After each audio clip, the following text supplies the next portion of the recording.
Асим Муса, заменикот министер за здравство во оставка, уште долго нема да биде на дневен ред во струшкото јавно обвинителство, да ја објасни скандалозната снимка на која се гледа како зема пари. Обвинителството нема да го повика на распит се додека не стигнале оригиналните снимки од Албанија, кои вчера беа објавени во јавноста преку албанската телевизија Топ канал. Обвинителството наместо прво да обезбеди исказ дали Муса барал на вистина мито или е невин, одлучиле работата да ја тераат на покомплициран начин, па преку меѓународна правна помош прво ќе ги разгледувале оригиналните снимки, а потоа Муса ќе го викнале на разговор. Неказнивоста на политичката елита на ДУИ трае 17 години. Еден куп афери, сомнежи за кои може да се отварат постапки дури по допрен глас. Нема ни судски процеси за функционери од оваа партија.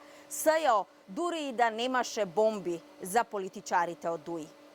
Тоа партијата ја прави да има голема моќ и политичко влијание во земјата, па од тука очекуване и молкот на македонскиот политички блок кога станува збор за скандали на функционери од оваа партија.